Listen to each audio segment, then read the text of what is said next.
성탄절을 맞이해서 또 오랜만에 또 보시는 분들, 또 가족 단위로, 친구 단위로 또 이렇게 함께 모여서 예배드림이 이것이 큰 기쁨이고 축복이 됩니다. 저 나라의 그 티벳이라는 나라 같은 경우는 언젠가 제가 어떤 책에서 보니까 행복의 세 가지 요소가 있는데 이 세 가지가 있으니 그것은 행복하다 이렇게 느꼈다는 거예요. 그게 뭐냐 하면은 사랑하는 가족들이 함께 이렇게 모여 있고, 가족 하면 언제나 참 우리 마음에 기쁨이고 또 안정을 주는 그런 용어가 아닙니까? 가족들이 함께 앉아 있고, 또 친구면 친구도 마찬가지죠. 또 우리 예수님 믿는 사람들은 다 한 가족에 속하죠. 그리고 이제 먹을 것이 풍성하게 준비가 돼 있을 때, 이때 오늘 저희들 또 밑에 내려가면은 비전홀에서 먹을 것이 충분히 준비가 돼 있을 겁니다. 그리고 나서 앞에 눈앞에 펼쳐지는 아름다운 그 자연의 모습, 이것이 있다면 이 세상에 어떤 것도 부럽지 않고 만족하고 행복한 순간이다. 그렇게 이야기했어요. 그런 것 같아요. 사랑하는 가족이 있고 배부르게 먹을 수 있는 음식이 앞에 놓여 있고 그 음식을 먹으면서 아름답게 펼쳐 있는 자연 세계를 보면서 그 시간이 최고의 기쁨이 행복의 시간이다. 자, 말이 되는 것 같죠. 우리의 삶 가운데서도 이러한 놀라운 은혜와 복을 마음껏 누리는 삶이 되었으면 합니다. 이번 성탄절을 위해서 또 제가 여러 곳에 참 많이 연락도 하고 전에 우리 어려서부터 신앙생활했던 이제 청소년이 되고 또 한편은 청년이 되었죠. 요즘 참 우리 청소년 청년들이 참 바쁜 것 같아요. 또 나름대로 열심히 학원에도 다녀야 되고 또 청년의 때에는 또 이렇게 아르바이트라고 하는 이런 것이 또 있어서 오늘도 많은 우리 청년들이 이 시간에 근무해야 돼, 아르바이트 해야 돼요 하면서 못 온다고 다음 기회 되면 오겠다고 이렇게 이야기한 그런 친구도 있고, 그 중에 제가 잘 지내는 안부를 묻고 오늘 성탄절 예배 봤으면 좋겠다 하니까 길게 저에게 문자를 보낸 분이 있어요. 이것이 누가 보냈는지 한번 알아볼 수 있으면 좋겠어요. 제가 그렇게 문자를 보내니까 뭐라고 했느냐. 잘 지내고 있어요, 목사님. 성탄절 예배에 따뜻한 초청 보내주셔서 진심으로 감사드립니다. 덕분에 먼저 따뜻한 성탄절 인사를 받게 되었네요. 마음 같아서는 찾아뵙고 싶지만 아쉽게도 그날 다른 개인적인 일정이 있어서 참석이 어려울 것 같습니다.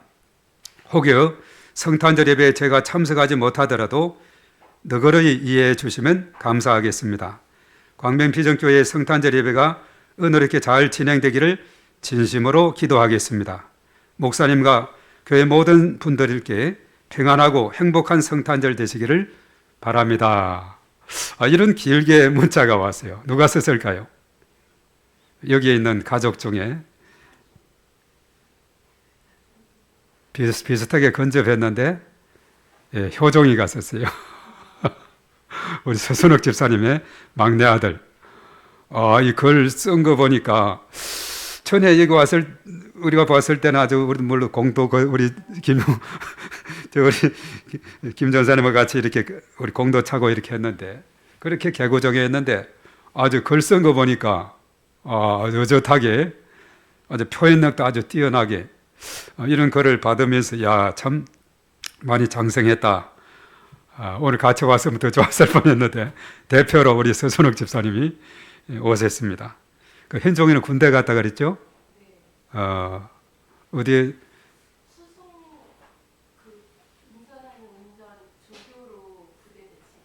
조교로 갔구나. 그렇군, 잘 됐네. 수송부 쪽에. 그 옆에 재원이도 얼마 전에 군대 갔다고 했는데 다 군대에 들어가 있네요. 군 생활 잘 마치기를 또 우리가 기도 부단히 뒤에서 해야 되겠습니다. 찬종이도 연락이 왔는데 지금 오늘 근무를 해야 된다고 하면서 또 이제 도윤이도 사실 이제 오늘 온다고 했는데 안 보이네요. 하여튼 다들 바빠요. 청년들이 이에서 우리가 자라나는 우리 청소년들을 위해서 부단히 또 뒤에서 많이 기도해 주면은 하나님께서 그 가는 길을 축복해 주실 줄로 믿습니다. 우리가 해마다 성탄절을 맞으면서 성탄절 하면 뭔가 기억나는, 어른들 같은 경우는 기억나는 추억들이 많이 있을 거예요. 성탄절 그 처음을 해가지고 많은 기억이 있을 텐데, 우리 정화령 권사님은 성탄절 하면 무슨 기억이 있을까요? 성탄절 하면 어떤 기억이 있어요, 권사님? 예, 나름대로 뭐 기억이 다 있을 겁니다. 성탄절 하면 떠오르는 것이 뭐냐 하면 성탄 전야 행사가 떠오르죠. 그런데 걸려와서는 대부분이 어제 저녁에 수요일 저녁임에도 불구하고 대부분이 언제 하느냐 하면 지난 주일 오후 예배 때 대부분이 성탄 전야 행사하는 것을 하더라고요. 과거 같으면 어제 저녁에 모여서 성탄 전야 행사하고 밤을 새워서 올라이트를 하고 그리고 오늘 새벽송을 두르고 하는데, 근래는 새벽송 소리가 물론 여러 가지 많은 민원도 들어가고 해서 없게 되죠. 새벽송을 부르고 또 눈길 사이를 지나면서 등불을 들고 새벽송을 둘렀던 그런 이야기들. 그러면 또 과자를 또 주면은 선물 보따리에 가져와서 또 함께 맛있게 먹는 그런 이야기. 요즘 우리 어린이들, 청소년들은 아마 그런 것이 좀 익숙하지 않을 수도 있는데, 어른들은 옛날에 그런 기억들이 날 겁니다. 그래도 산타크로스 올해는 어떤 선물을 가져왔는가 나름대로 또 이런 기대감과 또 선물을 받은 분도 있을 것이고, 하여튼 성탄절 하면 여러 가지 많은 추억들이 우리에게 있습니다. 또 썰매, 눈, 뭐 이런 것들, 여러 가지 선물, 이런 것이 다 기억에 남는 그런 이야기들이죠. 뭐니 뭐니 해도 성탄절에 주인공이 있다면 누구겠습니까? 예수님이시죠. 예수님이 여러 가지 많은 세상에서는 행사를 하고 막 그냥 성탄절이다 해가지고 이렇게 하지만은 성탄절의 진정한 주인공은 예수 그리스도인 줄로 믿습니다. 예수님을 잊어버리면 안 돼요. 성탄절을 맞이해서 예수님이 우리의 중심에 들어오는 그런 귀한 시간들이 돼야 될 줄로 믿습니다. 자, 오늘 이 말씀에 보면은 2000년 전에 한 사람이 살았는데, 예루살렘에 시몬이라는 사람이 살았는데, 자, 이 사람에 대한 소개를 오늘 잘 하고 있는데 25절의 말씀 우리 한번 띄워볼까요? 자, 25절에 시몬을 뭐라고 소개하고 있는가? 자, 우리 한번 띄워주시기 바랍니다. 예. 시작. 예루살렘에 시몬이라 하는 사람이 있으니 이 사람은 의롭고 경건하여 이스라엘의 위로를 기다리는 자라. 성령이 그 위에 계시더라. 자, 이 한 절의 말씀을 통해서 예루살렘에 사는 그 시몬에 대한 소개를 잘하고 있습니다. 그 의롭고 경건한 사람이다. 그러니까 쉽게 말해서 그는 아주 믿음이 좋은 사람으로 또 기도 생활에 열심히 있는 그 사람 시몬을 소개하고 있죠. 그리고 그 다음에 아닙니다. 25절에 이스라엘의 위로를 기다리는 자다 했는데, 여기서 이스라엘의 위로라는 것은 뭐냐면 인간의 고통 속으로 들어와서 참된 위로자가 되시는 그리스도, 메시아를 바로 의미하고 있습니다. 그 메시아를 사모하는 그 마음, 그 간절한 마음이 이 시몬의 마음 속에 있는 자였다. 그리고 거기다가 마지막에 성령이 그이에 계시더라 이렇게 말합니다. 그 다음에 보면은 26절, 27절의 말씀에 보면 계속해서 성령에 대한 것이 나옵니다. 26절 시작. 그가 주의 그리스도를 보기 전에는 죽지 아니하리라 하는 성령의 지시를 받았더니, 또 27절에도 봅니다. 성령의 감동으로 성전에 들어가며 마침 부모가 율법의 관례대로 행하고자 하여 그 아기 예수를 데리고 오는지라. 25, 6, 7절에 계속해서 성령에 대한 언급을 하고 있어요. 성령이 그 위에 있었다. 그리고 성령의 지시를 받았다. 그리고 성령의 감동으로 성전에 들어갔다 할 때로 그야말로 그는 성령의 사람, 성령과 동행하는 사람이었다 하는 거죠. 그러기에 시몬은 믿음 좋고 기도 생활 열심히 하고 메시아에 대한 간절한 기다림을 가진 그런 사람이었고 기대하는 사람이었고, 그리고 그는 성령으로 충만한 성령과 동행하는 사람이었다. 아주 모범적인 그런 사람인데, 이 사람의 소원이 하나 있는데, 아까 26절의 말씀에 성령의 지시를 받았기를, 어떤 지시를 받나 한번 더 읽어봅니다. 시작. 그가 주의 그리스도를 보기 전에는 죽지 아니하리라 하는 성령의 지시를 받았더라. 예. 그가 죽기 전에 간절한 소망이 하나 있는데, 그것이 뭐냐? 메시아를 보는 겁니다. 그리스도를 보는 겁니다. 우리도 이 땅에 살아가면서 나름대로 어떤 소원을 다 가지고 있죠. 어린 시절에, 청소년 때, 청년의 때, 또 청장년, 그리고 장년의 때 나름대로 다 소원을 가지고 살아가는데, 특별히 시몬이라는 사람은 메시아에 대한 그 간절한 기다림, 기대가 그에게 있은 것을 보게 됩니다. 죽기 전에는 내가 그리스도를 보기 전에는 결코 죽지 아니하리라 이렇게 한 것을 봐도 아주 그가 얼마나 메시아에 대한 그 사모하는 마음이 그에게 있었는가. 그런데 그 소원이 어떻게 됐느냐.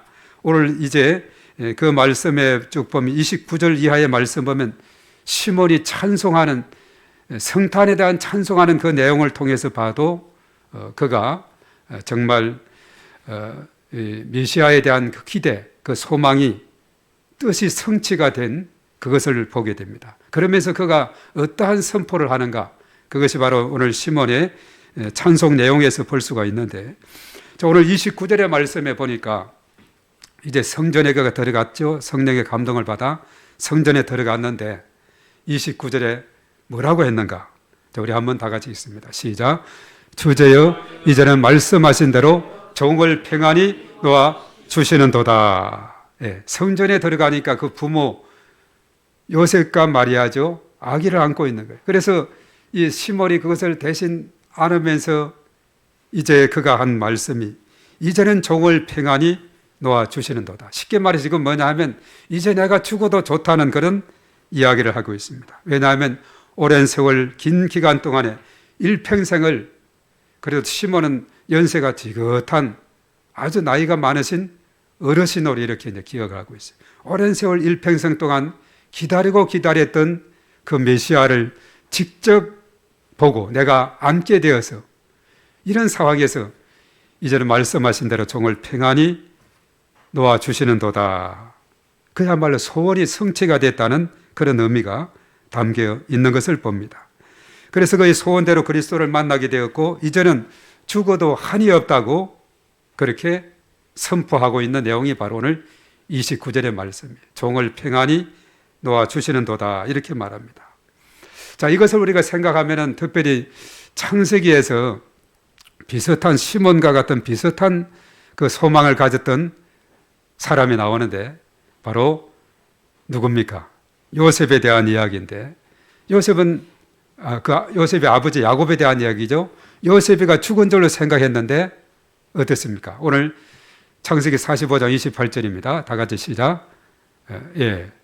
이스라엘이 이르되 조카도다. 내 아들 요셉이 지금까지 살아있으니 내가 죽기 전에 가서 그를 보리라 하니라. 야곱은 다른 그 요셉의 형들이 거짓 보고를 했죠.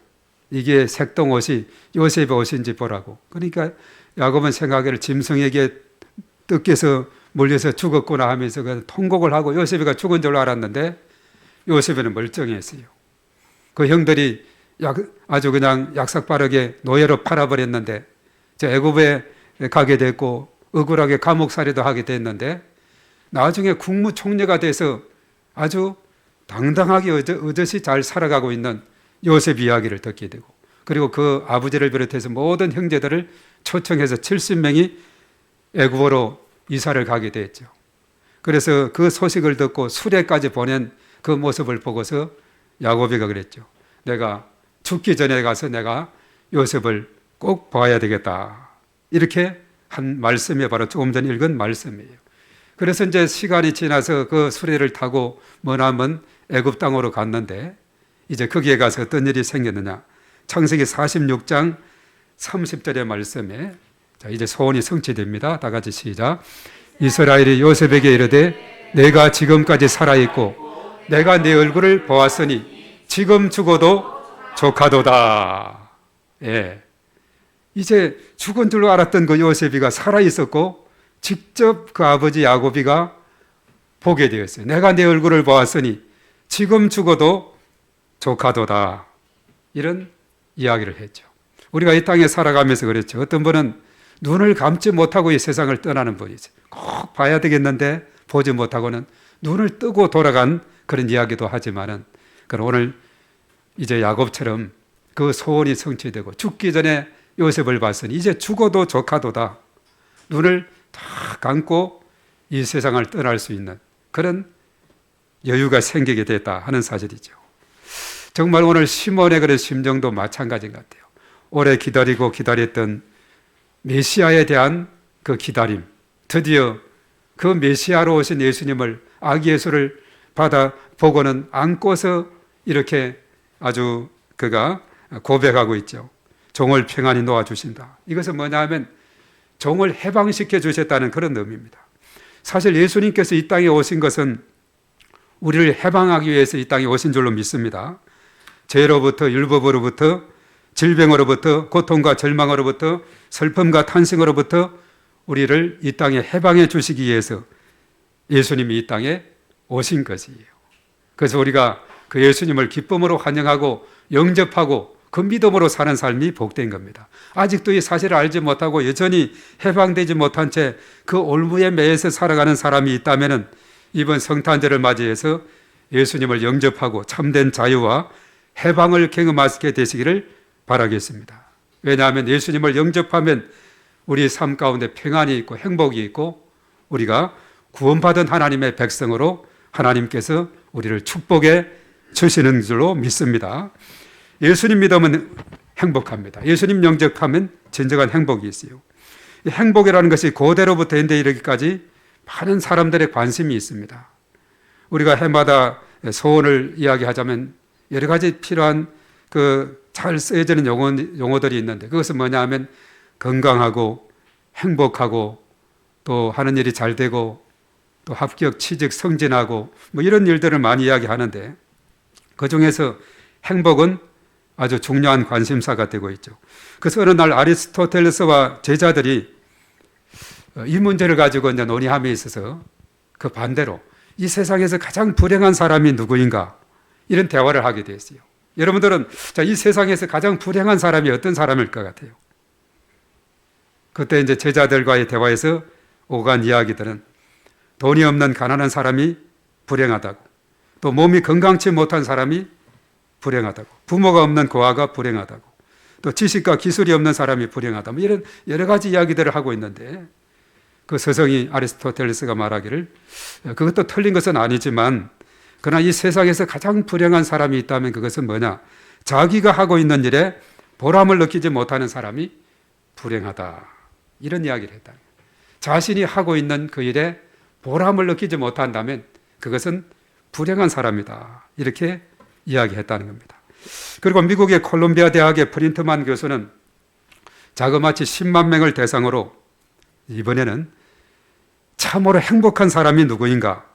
자, 이런 주제를 가지고 또 이제 설문을 조사하게 됐는데 가장 많이 나오는 숫자가 뭐냐면 가장 항상 기뻐하는 낙천적인 인생관을 가진 사람, 그리고 사랑을 주고받으며 사는 사람, 그리고 보람 있는 일을 하는 사람이다. 뭐 이런 것이 가장 많은 그 설문에서 나왔다는 겁니다. 항상 기뻐하고 낙천적이고 사랑을 주고받고 그리고 하는 일마다 보람을 느끼는 사람, 이런 사람은 정말 행복한 사람일 것이다 했다는 겁니다. 자, 저는 여기에서 한 가지 더 뺄 수 없이 추가할 것이 하나 있는데 그것이 뭐냐? 뭘 추가하면 되겠어요? 예수님을 믿는 사람은 행복한 사람인 줄로 믿습니다. 그래서 신명기 33장 29절에 그랬어요. 이스라엘이여 너는 행복한 사람이로다. 행복자로다. 이렇게 말했습니다. 우리가 불신자 믿지 않는 사람들에게는 우리 한번 따라하겠습니다. 예수님 믿으면 행복합니다. 자, 우리 믿음의 사람들은 말씀 묵상하면 행복합니다. 행복의 길이 있어요. 예수님을 영접하고 그리고 하나님의 말씀을 늘 마음속에 묵상하면 시편 1편에 나오죠. 정말 그 말씀을 묵상하는 자들, 정말 그는 잎이 언제나 무성하고 언제나 마르지 않는 샘같이 정말 그 마음속에 기쁨이 있고 충만한 은혜가 있음을 우리가 깨닫게 되는 거죠. 그리고 이 말씀 속에는 우리가 시편 119편 105절은 우리 주일학교 아이들도 암송할 거예요. 주의 말씀은 내 발의 등이요 내 길의 빛이니이다. 하나님의 말씀이 우리 인생을 안내하는 겁니다. 안전한 길로 안내해요. 말씀의 인도를 받고 살아가면 우리의 삶은 어린아이든지 청소년이든지 청년이든지 청장년 어르신이든지 누구든지 다 말씀의 인도를 받고 나아가면 그 길은 안전한 길이고 그 길은 복된 길이고 그 길은 행복한 길이고 그 길은 생명의 길인 줄로 믿습니다.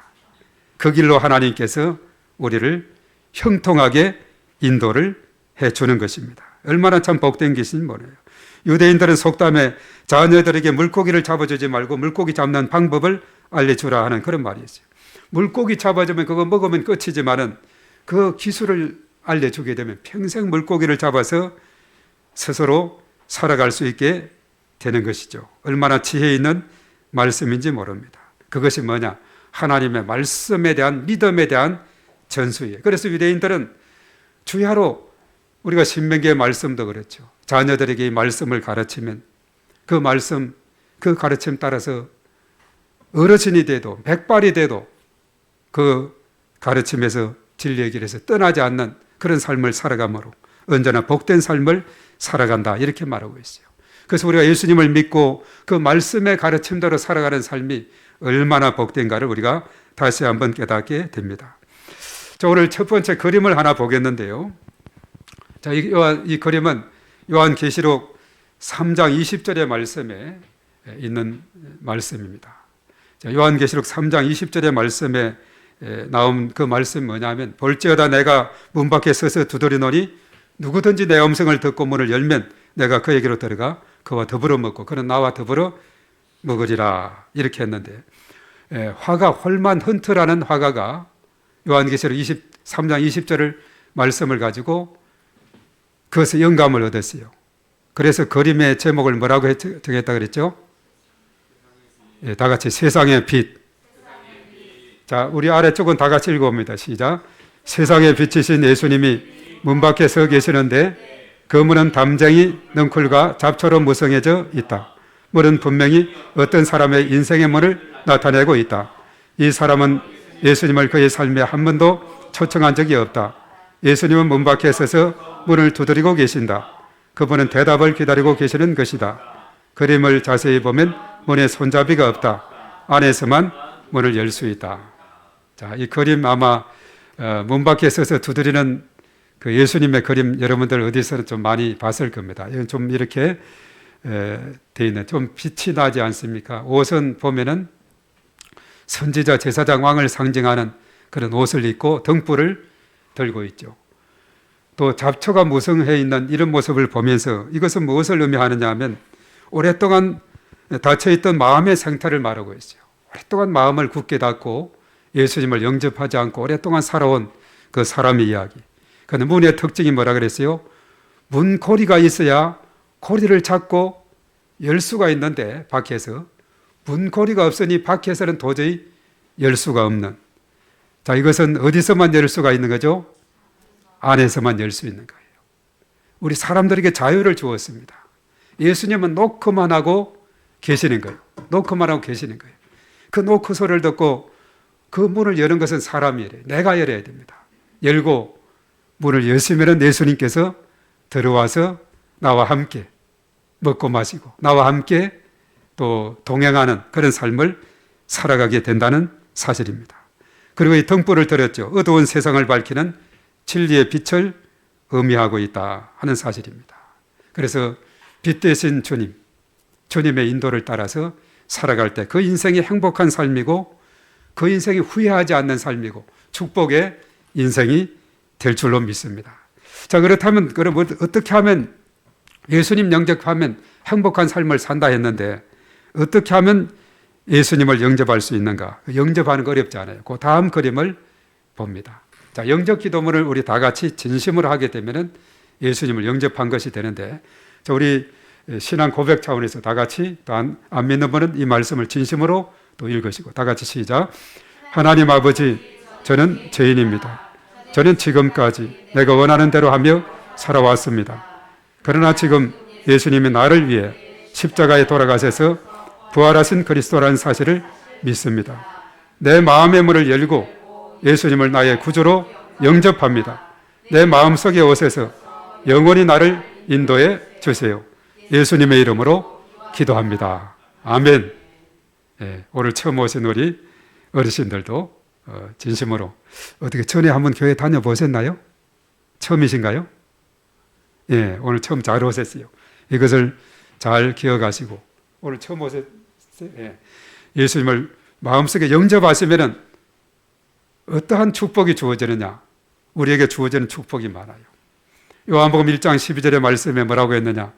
영접하는 자 곧 그 이름을 믿는 자들에게는 하나님의 자녀가 되는 권세를 주셨다. 하나님의 자녀가 된 줄로 믿습니다. 그러면 하늘의 시민권이 우리에게 주어지게 되고 하나님의 자녀이면 또 특권, 놀라운 특권이 있습니다. 그 특권이 뭘까요? 하나님 아버지에게 기도할 수 있는 특권이 주어져요. 구하라 주실 것이요 찾아라 찾을 것이요 문을 두드리라 열릴 것이라 그랬죠. 우리가 이 땅에 살아가면서 필요하고 원하고 바라는 소원들이 각자 있을 거예요. 우리 군다간 우리 현종이나 또 재원이 같은 경우는 군생활 또 건강하게 잘하고 또 마치고 또 전역하기를 위해서 간 우리 청년도 마찬가지지만 또 우리 부모님들도 또 늘 뒤에서 기도를 하고 건강한 모습으로 이렇게 제대하기를 위해서 기도하고 군인들이 있기에 우리가 편안히 또 이렇게 예배를 드릴 수가 있어요. 나라를 지켜주기 때문에 얼마나 감사한 일인지 모릅니다. 그래서 우리가 늘 기억할 때마다 우리 청년들, 군대 간 청년들을 위해서 또 많이 기도해 주시기 바랍니다. 나름대로 우리 소원들이 다 있습니다. 이 소원을 가지고 하나님 앞에 구하면 하나님은 반드시 응답하는데 세 가지로 응답한다 그랬어요. 예스, 적극적으로 필요할 때는 예스. 어린아이가 면도칼을 구하면 빌까봐 노, 자기의 해치지 않도록 노. 어떤 경우는 시간을 요합니다. 웨이트, 기다리라. 이 세 가지 행태로 반드시 응답이 우리에게 주어지게 됩니다. 그래서 우리가 하나님 앞에 기도함으로 뮬러라는 사람은 일생에 5만 번 이상의 기도 응답을 받았다 그러니 얼마나 축복된 삶을 살았습니까? 한두 가지 몇 가지만 우리가 중요한 응답 받아도 너무나도 신나고 감사한 일인데 그렇죠. 우리가 학생들은 공부할 때 공부 잘 되게 지혜 주시라고 예언이 기도하고 그렇게 필요하면 성경 한 장 읽고 기도하고 공부해 보세요. 잘 된다 그래요. 그런 체험을 한 사람이 있습니다. 그렇게 우리 학생들 공부할 때 그렇게 하시고 우리 청년들도 나아가는 길에 형통함을 얻도록 해주시도록 우리가 시편 1편이나 23편이나 121편이나 128편 이런 말씀들은 깡그리 다 외우세요. 옛날에 우리 암송대회 하면 우리 그래도 광명비전교회가 전에 우리 교단에 가서도 날렸죠. 하영이도 전에 가서 그때 잘 했었잖아요. 예, 예. 그 실력을 썩히지 마시고 예. 그때 예언이도 갔었지. 예.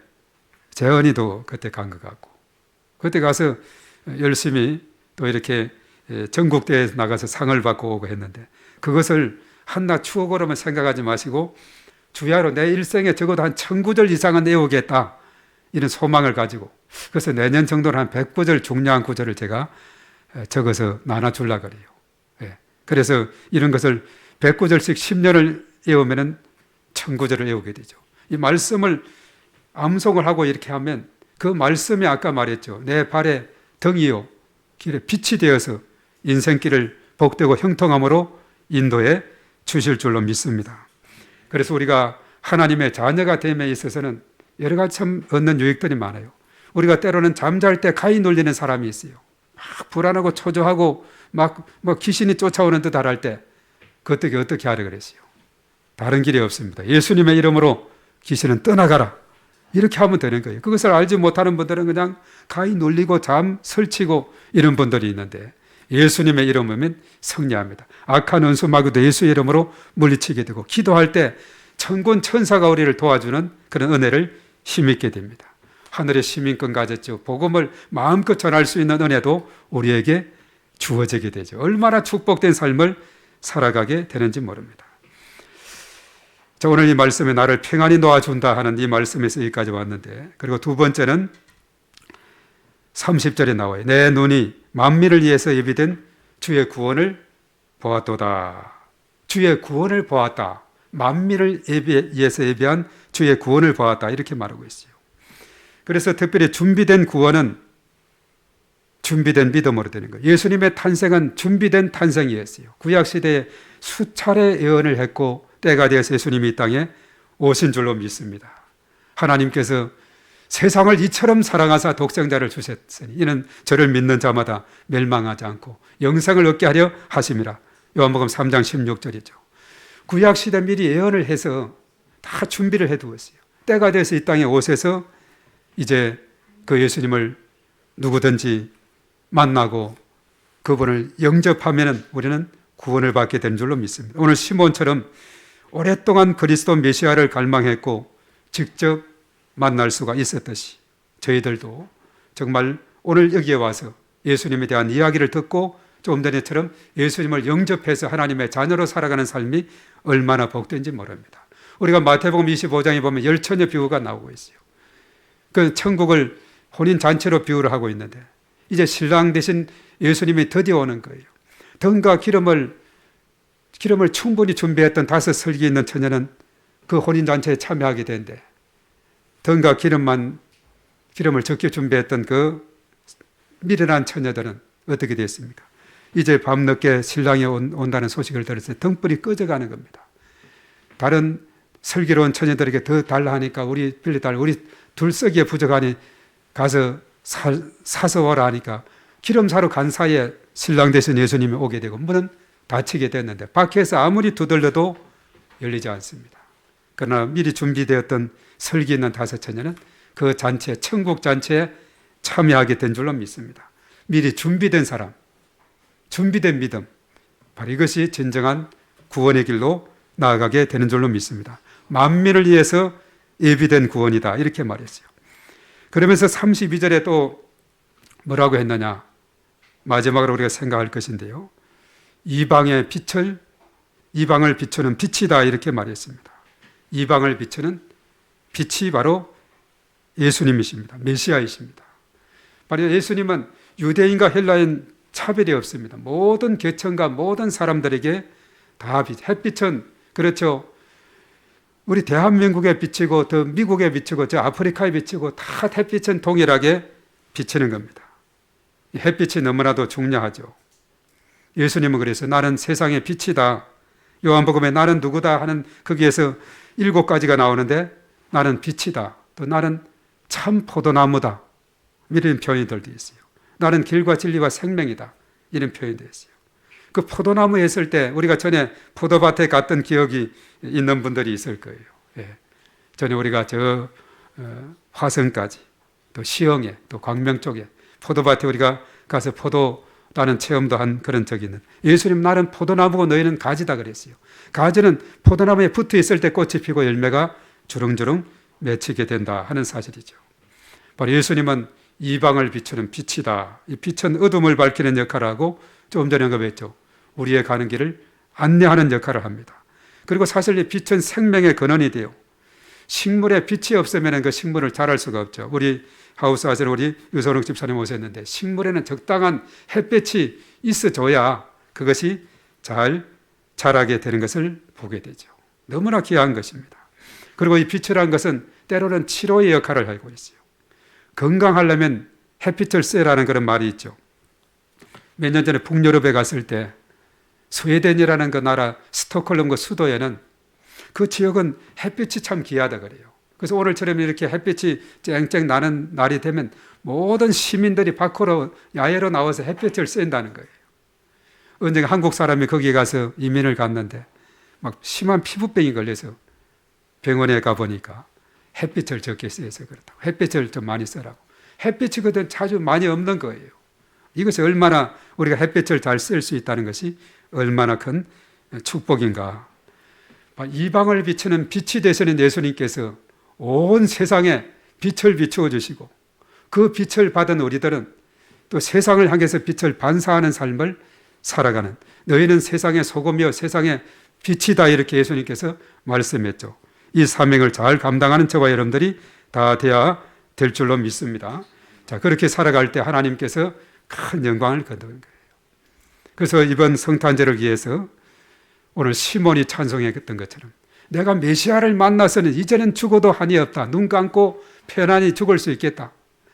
바로 예수님의 이 땅에 오시면 미리 예비된 구원의 그런 은혜를 힘입은 것이다. 그리고 이방을 비추는 빛이 되시는 분이시다. 빛의 유익함이 얼마나 많은지 모릅니다. 그것을 우리가 듬뿍 받아서 우리가 세상을 향해서 마음껏 빛을 비추는 그런 삶을 살아가므로 하나님 앞에 큰 영광 돌리고 우리 모두에게 큰 은혜와 기쁨이 충만한 저와 여러분들이 다 되시기를 바라겠습니다.